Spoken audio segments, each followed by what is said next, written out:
প্রথমে আমি খুব সহজ করে বলছি কয়েকটা জিনিস, এগুলো মনে রাখতে হবে।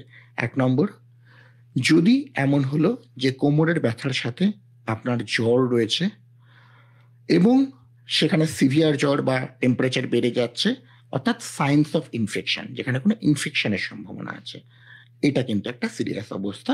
ইমিডিয়েটলি আমাদের ডাক্তারের কাছে যেতে হবে।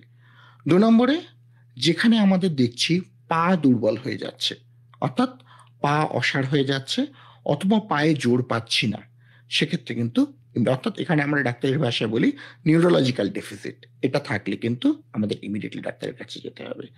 তৃতীয়ত, যেখানে আমাদের চোট আঘাত লেগেছে, অর্থাৎ পসিবল ফ্র্যাকচার, সাসপেক্টেড ফ্র্যাকচার, সেখানেও আমাদের ডাক্তারের কাছে যেতে হবে।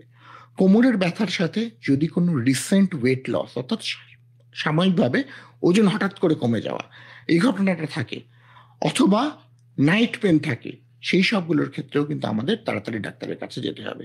এবং পঞ্চম, এবং এটা খুব ইম্পর্টেন্ট, যদি কোমরের ব্যথার সাথে দেখা যায় পেচ্ছাব পায়খানার কন্ট্রোল চলে গেছে, সেটা কিন্তু খুব সিরিয়াস কন্ডিশন, সেক্ষেত্রেও কিন্তু ইমিডিয়েটলি ডাক্তারের কাছে যেতে হবে। আচ্ছা, আমি এর ভেতরে একটা সাসপেক্টেড ক্যান্সার পয়েন্ট বলেছি, কিন্তু সেটাকে আমি খুব বেশি ইলাবোরেট করিনি।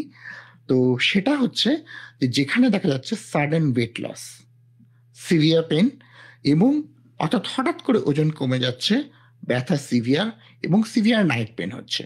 তো এই ধরনের যেটা আমি ৩ নম্বর পয়েন্টে বলেছি, তো এইগুলো হচ্ছে খুব ইম্পর্টেন্ট জায়গা। এখানে কিন্তু ক্যান্সারের সম্ভাবনা হলে এই সিমটমস গুলো দেখা দিতে পারে।